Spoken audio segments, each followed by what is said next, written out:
We are clearing the tower, Carcass. We are back. Roger Dodger, we are clear of tower. We are Permission to back land. with episode 44 of the Metal Roundtable. I am Metal Rob, and with me, as always, is the great Carcass John. and just barely off camera is the great Monkey Butt. I Say think hello, he's- Monkey Butt. I think he's trying to get back on camera. Oh, he's getting situated. Uh-oh. Stand He- by. I am here, and I'm going to try and get. I've got, behind you, to your right of you, there's a camera in a box over there. I just need to pull it out, plug in the wires, and then I could be live on camera. But otherwise, you just get my lovely voice. That's right. And it is It lovely. is lovely. Yes. Very much The so. dulcet tones of Monkey Butt. You need to get your play toy back out. I need to. Yeah. Do some rim shots. That's for right. Monkey Butt's amazing jokes. Oh yeah, I got all kinds. So what's shaking with you this week, brother? Well, let's get the elephant in the room out of the way. Oh boy. I forgot already. All right, I got to put it on the camera angle because we need him to be visual. Yeah, he's very Yeah, there we He's- go. the carcass is Well, a I visual- see Texas, and I see red, white, and blue, and I see what looks like hairy something, tentacles on top, and I see some pentagram or something over there where the Lone Star usually is. I know this one. I was actually tipped off before the show. There's like an R at the beginning, maybe, and an E at the end. Meh. I A D, maybe? I there- mentioned, okay, or a okay. P? You're getting You're somewhere. getting close. I mentioned to Rob that he'd done this before, Purple? And I still didn't know it. and he still didn't know it, so I gave it to him. It's I Am Destruction. Correct. I Am Destruction. I saw Mud Mashburn, the great vocalist and guitar leader of the band, along with guys from Dead Rising and others, and they are embarking tonight on a national tour with Ingested, and they'll leave tonight, and then they'll come back on Friday at Tomcats, destroy- Ingested. to destroy that place, and, That's and then be out and about. So ingested. Okay, I see that Richie has already commented on the video. I'm going to predict what it says right now. I'll do the old Johnny Carson bit. It's going to say, "Hello, ladies." Of course, I can't Nope. see it because I'm technically having and you have your Issues smart right glasses on, you can't see it. Anyway, no. Thanks to I'm trying to Mud. do too many things at once. Thanks- Eddie Fingers Konopasek is watching. way to go, Eddie. Or Bode, we love you. Fast Eddie. Hey, I Am Destruction. Thanks, Mud and boys from the band. Thanks for the shirts. They're killer. I will support the band and support the shirts as often as possible. I told him he would today, so give a shout out to him. Nice. We gonna shout out some more, or can I shout out? Or Go, keep going. what are you brother. doing over there? I'm trying you're- to. I'm doing things. First and foremost. I'm expanding our social media presence. okay. Caracas, we need- John. We need to do that. That's car crash to you, buddy. Hey, Crocus, John. once again, our good friend Hannes Bojax of Sixes is still hanging in there. Good. He's in ICU still. Shout out to Tara Taylor and her family. They're just freaking awesome, and they're really trying to be optimistic and positive. And he hopefully will make a recovery, or who knows? Medical things are just insane. I do want to say a major shout out to some international listeners of the show. Nanoi Padrawan of Pagan Fire, a killer black and thrash band, sent me a surprise package this week of raging Filipino thrash, and he included a shirt that happened to be a 3X and barely fits me, about like a large, but it's a 3X in the Philippines, so thanks for that. And it does fit. I won't ever dry it, but it does fit. And he sent a tape with they're doing a split with another band, and for the life of me, I love Pagan Fire so much I forgot what the other band's name is, but he sent me a tape and a CD that's killer.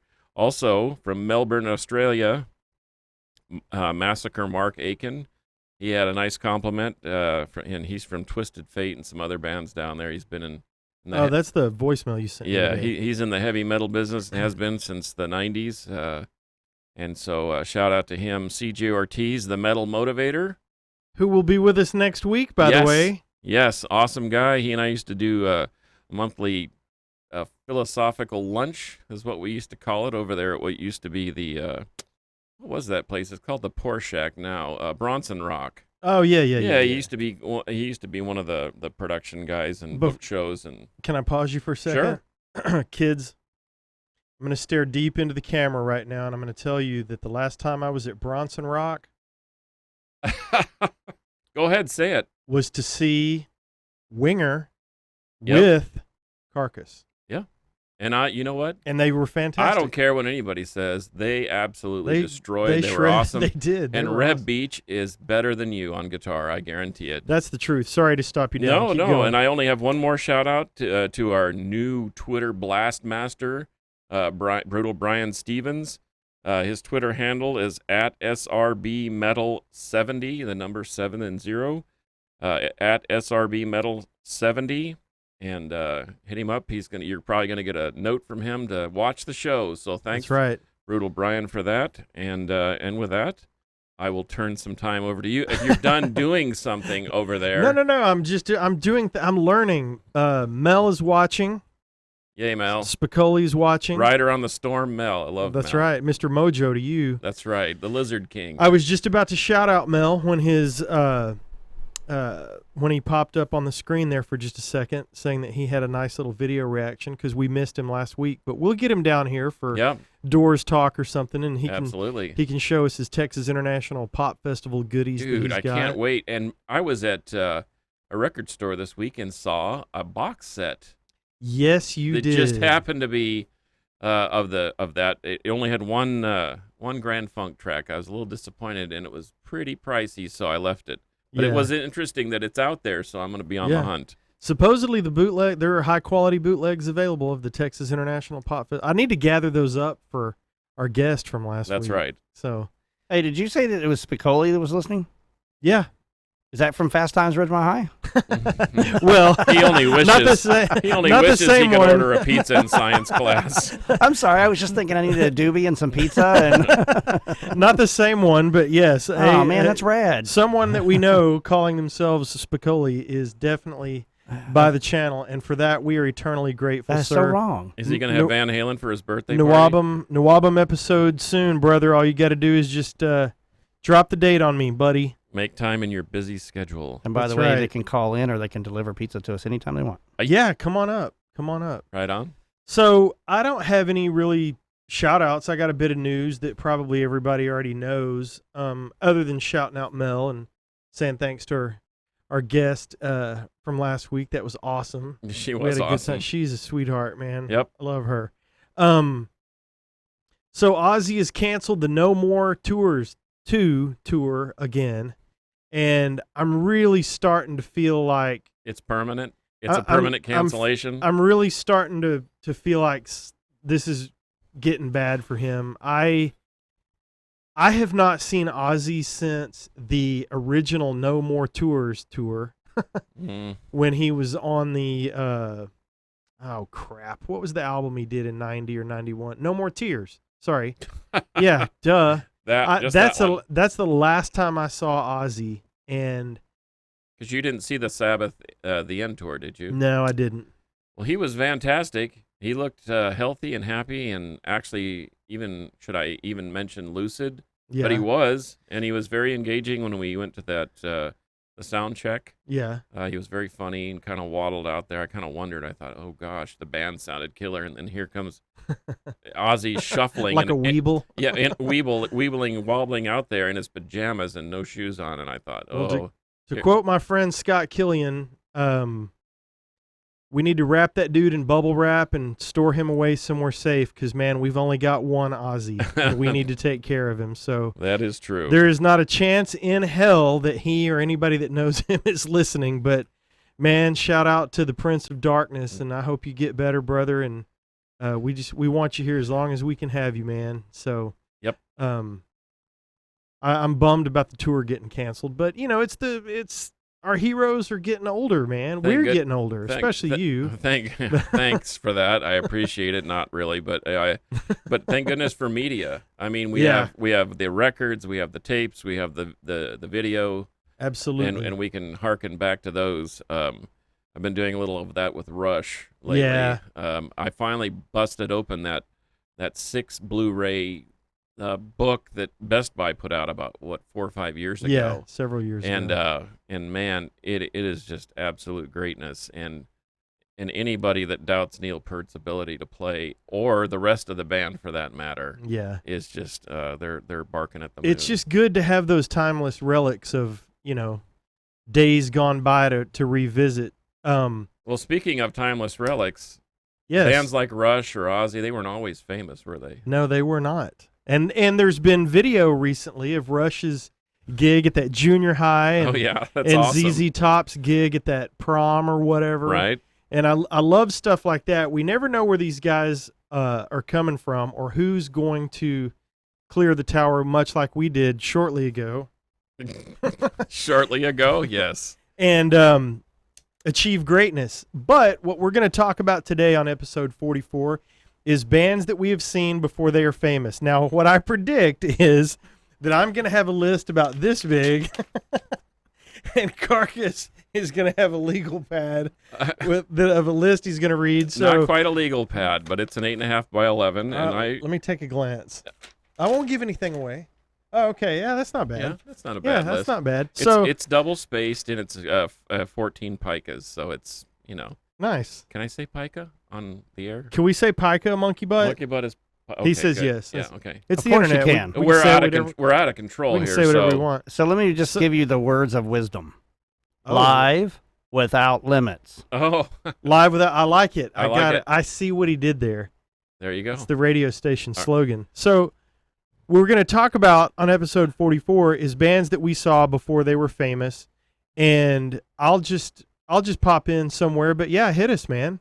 Well, You see, and it kind of is one of these things, and I'm shocked and impressed that you're wearing a Napalm Death shirt. oh, thank because you. I personally think that they're one of the kings of music because A, they of their longevity, and B, they're just fantastic. And that night that you bought that shirt, what did I tell you? I said Napalm Death is going to rip your head off, and if Oh nothing my else, gosh. and if nothing else, Barney will make you laugh. And what happened? Both things happened, and so, like as you mentioned before the show, they're a hard listen for some people, but to watch them live is absolutely incredible because of Yeah, Mr. Greenway's it's well, and unceasing banter.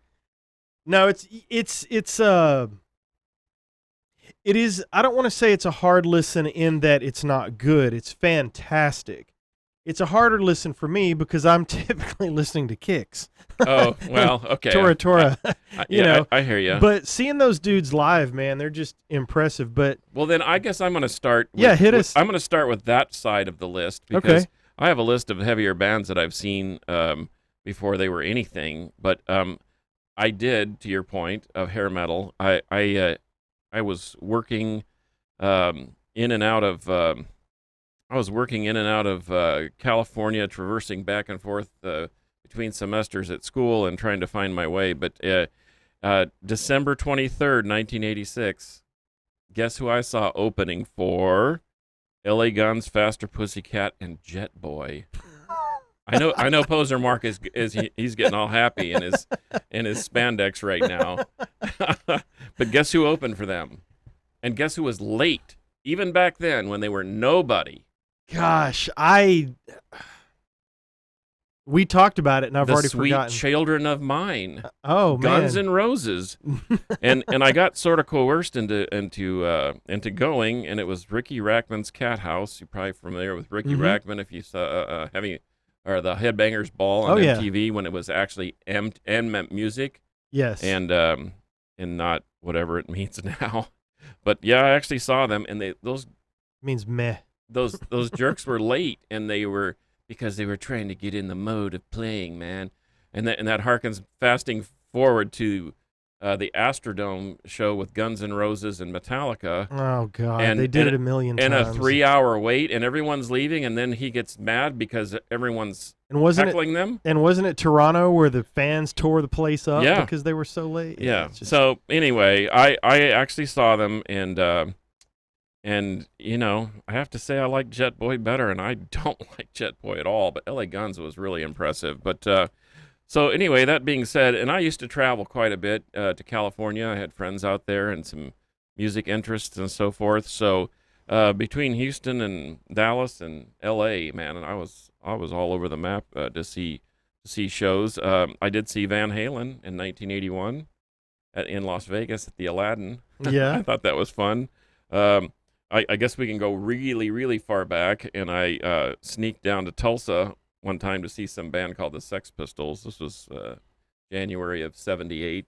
Yeah. And who knew that I think that they were already a large band in Europe, but nobody knew who they were. And I think they played 6 or 8 shows. Even played one in San Antonio. They played one in Tennessee, of all places. So I think that counts. I think that counts. Okay. I don't know. Getting back to my Houston roots, I saw the Grind Crusher tour in '91, and I was so bummed that it wasn't the actual Grind Crusher tour because, well, I was excited because it was Napalm Death Right. and Godflesh and Nocturnus from Florida, but it shouldn't have been confused with the UK version because they had Bolt Thrower, Carcass, and Morbid Angel included on the bill, and that would have been epic. Oh, and then I think Entombed was even on that one, Right on. but they were European. What say you? What do you? Well, first of all, I'm distracted slightly. I did hear everything you said, but I'm distracted lightly as I learn how to work computers, Mm-hmm. And Jim Tikiaki, I know that's not his real last name, I don't think, from Hitman Oh, is yeah, watching. Yeah. Cool. I met him at Metal Swap Meet. My sister-in-law is watching. Oh, Aaron Harris is watching. Killer logo hit, man. Yeah, man, this is great. Fantastic. Got a few people. Should I just chiming keep in. going, or should No, I? you're doing great. I want to jump on here. Okay. Mark sent us the dancing banana. Thank you so much.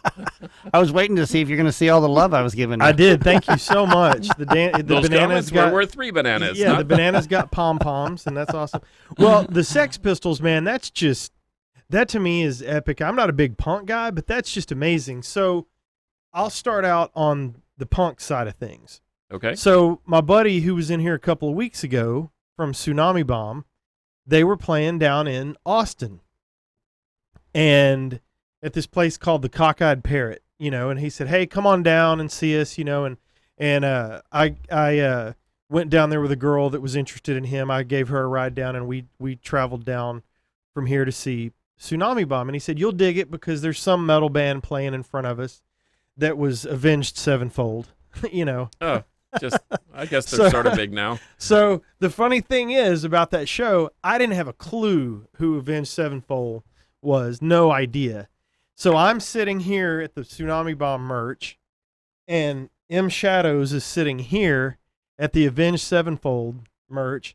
They sold 1 T-shirt Wow. to this guy. That's amazing. I'm pretty sure I still have it. I couldn't find it before the show, but I've got it packed away somewhere. Because as much as I don't really, they're great. Yeah. And Great I metal don't, band. I don't really care for. I don't own anything by them, just because.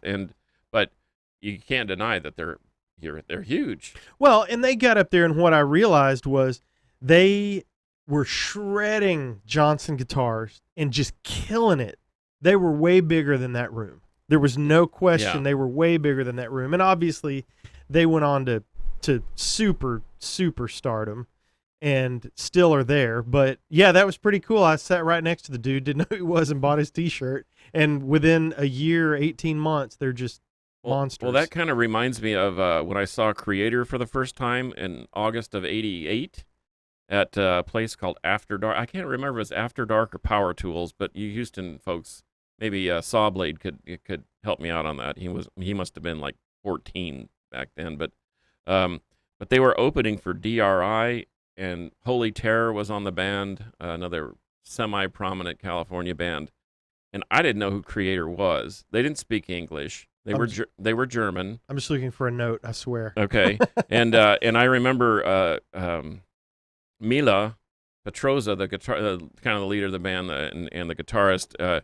signed an EP that I had, the Flag of Hate EP, with "Death to the World," but it was in German, "Ein nach Tote" or something like that. Right. Anyway, and forgive my German, it's terrible. But anyway, I had the same feeling when I saw them. I thought, what are these guys doing opening for anybody? They were incredible. Right. They were super technical, very fast, and I mean, let's be honest, they went on to be, if you want to name a big four in Europe or say Germany, I mean, Creator's at the top of the heap. Creator, Destruction, Sodom, and Tankard. Right. That's the big four over there. But Creator is, to me, I mean, how many albums do they have? 15, 17? That's awesome that you got to see And those dudes. and they were just kids, with the high top Reeboks and the shredded jeans and the denim homemade jackets with the, they sort of had that punk feel. But man, I thought, wow, why are they not like headlining? These guys are like Slayer, who I saw in '84, Right. opening for Blizzard, Possessed, and Exodus. And, Good grief, and Slayer was this was at a famous metal place called Ruthie's Inn in Berkeley, California. Yep. And man, you can name a band from the Bay Area, and they played Ruthie's Inn with some prominence. Death Angel, Testament, Violence, And everybody around here saw Pantera before they got big. And once again, I was grounded and did not see them with Terry. Because I had bad grades. Were they doing a quinceañera in the backyard of somebody's house in Arlington? Is that where you saw him first? No. Oh. No, actually. I did see him with Phil at a little club in Denison a couple of times. That was pretty cool before Cowboys came out. That was cool. And I had another one that I'll come back to. Oh my gosh, I'm losing it. That's why I was desperately going through my notes, because I had another one and I can't come up with it. So please continue. Oh, okay. Well, let's see. How about Carcass opening for Death and Pestilence? And there you go. That was back in '90 at Fitzgerald's in Houston, which is now. Oh, I've got the other one. It has been bulldozed and turned into condos like everything else that's great. Do you know who the Legacy is? Testament. Yes. Yes. I saw the Legacy with Hyrax and Exodus opening for Megadeth back in '84. Once again at Ruthie's Inn.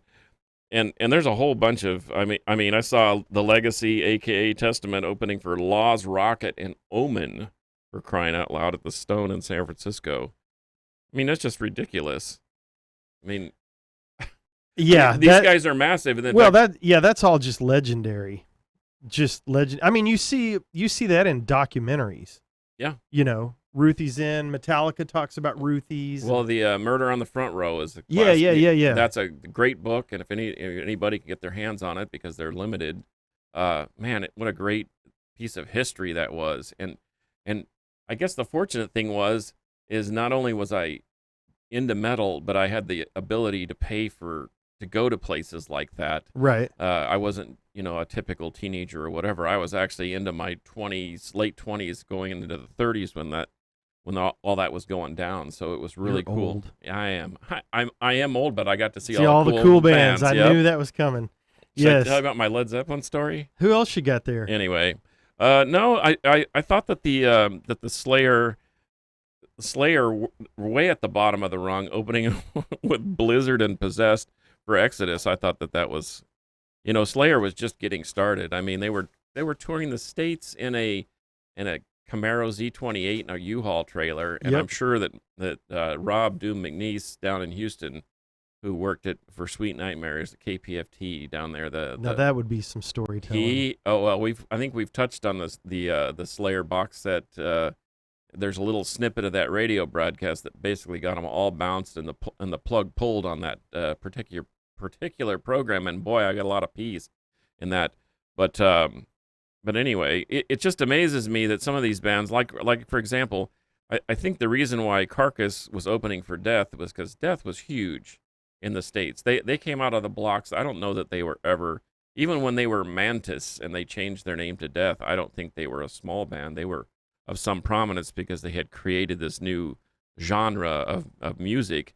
But you bring someone from across the pond like Carcass, who was well established, and but they're opening for Death. I mean, they just seemed weird, Right. And then to be down the rung with Pestilence, who is another band that from over there, and not taking anything away from them, but it just seems strange that nowadays. I mean, I just saw Carcass and they were headlining, and of course they should. Right. And but they've been around, since the mid '80s, the late '80s. Now this will show obvious diversity in our musical tastes.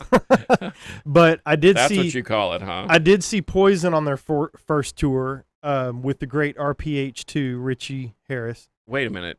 Poison from Germany or Poison with the spandex and hair?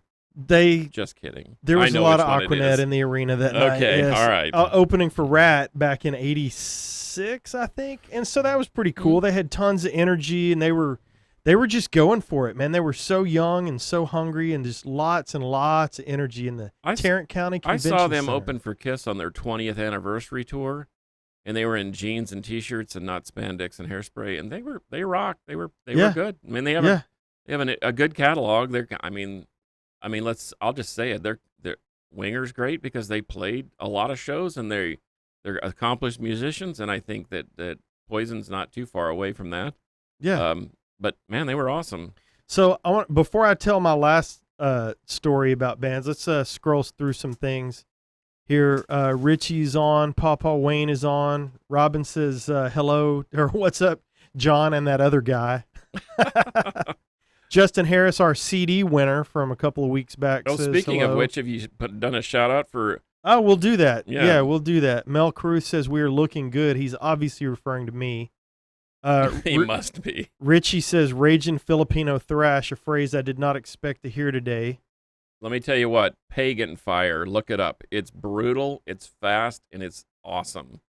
You won't be disappointed. Let's see here. Mel brings up a good point that I forgot to make earlier. New Ozzy album drops on Friday, and I'm stoked about it. I think that Under the Graveyard song is great, but we'll circle back to some of this. And Pawpaw Wayne says, damn internet. I don't really know what that means.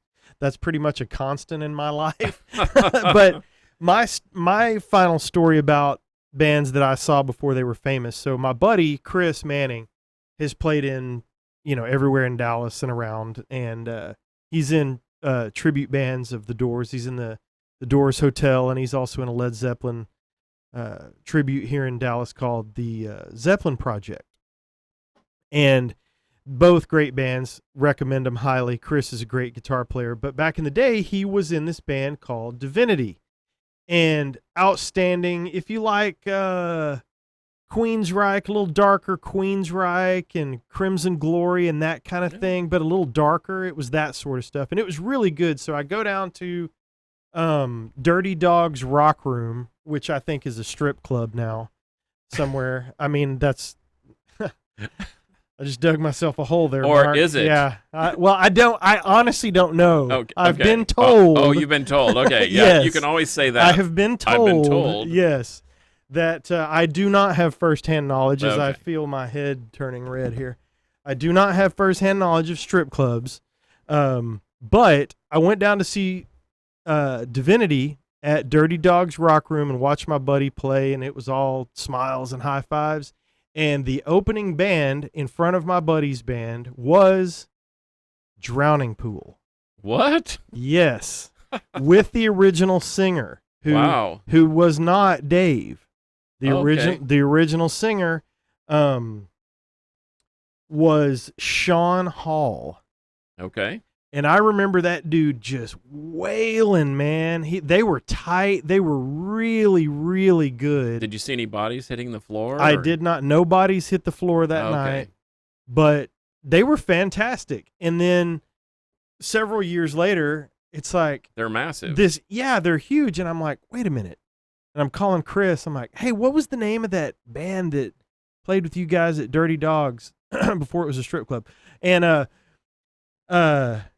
he was like, yeah, that was Drowning Pool. Yeah, a local Dallas band. I'm like, do you know how huge they are now? So anyway, I got to see those dudes just, That's it. and there were 17 people milling around in that place. See, you know? that's interesting because I did kind of the same thing, and I don't know if Rigor Mortis is like a huge band. I would say that they have world prominence, but I came up one weekend to see Watchtower and Gamacide. I'd heard about this Gamacide band and liked their stuff and heard one of their tapes and thought, yeah, I'm gonna go check them out. They're playing at the Greenville, Yeah. whatever, and it just so happens they're opening for some band called Rigor Mortis.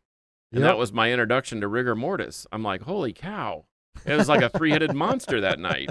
Mike Scascia playing 1,000 miles an hour. Yeah, that whole hummingbird technique or bumblebee technique, or whatever they call it, and it was amazing. So, to your point, sometimes you go to see somebody else, and if you get there early enough or stay late enough, guess what you find? You find another great, outstanding band. You find it. Here's a funny note.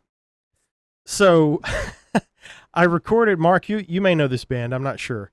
So I used to record when I lived up in Van Alstyne, and had a recording studio up there for 10 years and did the whole commercial recording studio thing. And so I'm recording these dudes from Fort Worth. I don't remember the name of the band. And I think it was Ex Nihilo or something like that. And I think that's right. But some dudes from Fort Worth that I'd gotten to know, and we're in the midst of recording their album. They're like, man, we're going to bring this girl over, but we can't really talk about it. We're going to bring her over and she's going to sing backup on some songs, but we can't, she's in this like artist development deal or something. And there's a management deal going or something. And which will lead me to... Sounds suspicious, but go ahead. Which will lead me to a previous story. But we're bringing this girl over. She's going to sing on some stuff. She's a friend of ours, blah, blah, blah. And it was Lacey from Flyleaf. Oh, wow. So she sang in the back bathroom of my house on these dudes' album. Yeah. Wow. Yeah, because the reverb was good in there. Of course. Yeah, my son used to do the same thing. We had a little enclosed shower, and he used to hang the mic in there. And so... when my old band played a show over in Fort Worth once, this band played in front of us, and this girl came to my merch table and was like, hey, do you want to do a merch swap? And so I'm like, sure, yeah. So I'm giving her a t-shirt, and a CD, and a sticker, whatever we had. I don't remember. And she's giving me a button and a sticker and a CD or whatever. And the band was called Passerby, who turned into Flyleaf. Yeah. Wow. So I've still got all that stuff. So of course you do. Why wouldn't you? So, yep, I've got the Passerby demo, but I remember when I did Bombworks Records way back in the day, when I very first was trying to get that up and running a long, long time ago, that girl is singing up there, and I'm thinking, I'm going to grab them. I'm going to get them on my label. And so I'm passing out business cards and just like, hey, hit me up. I'd like to get you on the label. I'd like to record you guys. Well, they did not need me. No. They'd already had something worked out. They had something worked out. So they were going to be well on their way, and they became Flyleaf, and obviously went on to do way bigger and better things than my silly ass could have done. Well, but hey, it doesn't hurt to try, right? Yes. So I'm sorry, were you? No. I didn't mean to cut you off, you brother. Didn't cut me off. So Eddie brings up something. We're going to go off topic and kind of wrap up bands we saw before they were famous talk. But Eddie rolls out this thoughts on Primus playing Rush. Are you aware of what Primus is doing? Yeah. What do you think about that? I would rather hear Jason McMaster, Paul Gilbert, and Mike Portnoy, and as Cygnus and the Sea Monster. Right. I'd rather hear that, I think, but. I mean, who's gonna stop them, right? Right. They're Primus for one thing. Well, I'm gonna check it out. It seems odd to me because I'm not a huge Primus guy. Obviously, they're phenomenally talented, and I know. See, I saw those dudes. Songs. Speaking of before they were famous, Tim I think it's Tim Alexander and My Name Is Mud. That guy, Les Claypool, used to be in Blind Illusion, which is a straight up blistering thrash band from the Bay Area. Say hello to Varnum Ponville, by the way. Hey, Varnum. What's up, man? Watch out for that 5-0 around the corner. You'll know what I'm talking about. Thanks for joining me in the carcass. He's freaking awesome. The voice of Gamacide. Gotta love it. And he had an album that just dropped here recently, and he's the real Cauldron. Okay. We've talked about the Cauldron from Canada, but not as much as the real Cauldron, L.A. from Louisiana. Digging it. You're awesome, Varnum. Hey, we should have you on. You should give us a call. Come on, Varnum. What's the 800 number? 877. Let's do this. I bet Varnum is 877-337-5844. There you go. If you want to say that right? If you want to give us a call and tell us about a band that you saw before they were famous, and I've already seen several comments about the show at the Stardust in Denison that I missed from Pantera. Thank you so much. Give us a call, 877-337-5844. if you want to tell us about the show you saw. Well, and speaking about bands we've seen before they were famous, Forebode, those guys are taking off, man. yeah, they're maybe obviously going to be famous. Maybe they'll be famous, and if nothing else, we'll just say that they are because we like those guys. Well, they're famous to us. That's right. They are famous to us. I can't play that heavy. I know that's for sure. Oh my gosh, nobody can play that heavy Brutal. and be that riff-tastic. But he can think that heavy. That's right. Another thing that we've got that I keep forgetting to do at the front of the show is I have a Peacemaker Concrete and Terror CD for you. That Ronnie Monroe? That is Ronnie Monroe, former singer of Metal Church. And this is brought to us by Brutal Planet Records and my good buddy Matthew Hunt. I may or may not have mastered this album for Brutal Planet Records. But anyway, I have a copy, sent compliments of the label. And if you would like to have it, be the first person to message us or give us a call, 877-337-5844. Or do they have choices? Monkey Butt. Or yeah, I'll give you a choice. We got 3 things over here. Tango Down, Damage Control, or Stone Angel, Turning Point. That's right. So All courtesy of Brutal nobody Planet leaves Records. empty-handed from That's the right. Metal Round Table, and everybody has a choice. So hit us up with a message, and I'll try to find it, or give us a call, 877-337-5844, and the disc is yours. You guys haven't even asked me what bands I saw before. Well, let's hear it, Chief. I mean, I got some really cool stuff. Not really, but. We'll be the judges of that. Well, my coolest one, I would have to go back, and I can't remember the name of the joint that we went, but I know it was on Loop 12, Northwest Highway in Dallas, and it was 2 years before Nirvana was big in doing their big production. So they were kind of semi-known and known, but not in the mainstream of doing an actual full-on concert. So there was that. And then Edie Brickell, before she became Edie Brickell. Okay. Yeah. Before Killer she Bees. lost herself among the Yeah, she 10,000 did. maniacs or We whatever. didn't say that out loud, did we? Killer Bees. No, that was New Bohemians. Oh, no, yeah. Edie Brickell Yeah, was New Edie Brickell, the New Bohemians. Bohemians. Yeah, before that. And then my cousin Steve Warner, country singer. What? What? Yeah, you didn't know that. Whoa, We run have that, some run non- that. Wait a minute. Run that by me again. We have some non-disclosure here. Yeah. I've actually seen Steve Warner. Steve Warner. We have the same last name. Yeah, he's on my father's side. A deep cousin, second cousin. Okay. So there's that. And then there's a few others out there. One you don't know yet, but you'll know in a couple of years, and that's Grace Tyler. She's been in the station here a couple of times. She's a kind of a up-and-coming Taylor Swift kind of girl. All Country right. singer, has morals. I didn't say that out loud, but Wow. yeah. We have morals. Well, yeah, you have marbles. I mean, We have marbles. I think that's about it. There's probably a few others that I've met that have come in. And, what's funny is, not for a squirrel on a side note, but, I have people come in here sometimes that are famous. Mm-hmm. I don't know who the heck they are. Right. And the show will go on. And then, they'll say, like, yeah, so I'm sitting in here with 2-time Super Bowl champion wearing 2 rings, Brian, blah, blah, blah. And I'll turn around and go, what? I'm sorry, guys. I don't know who you all are, but, Well, what we've learned about famous people, quote unquote famous people, is they're just like regular human beings. I they mean, poop, Yeah, sleep yeah, and poop yeah, just yeah. like you. Yep. Well, I had a couple of funny run-ins one time with Mike that was here a couple weeks ago.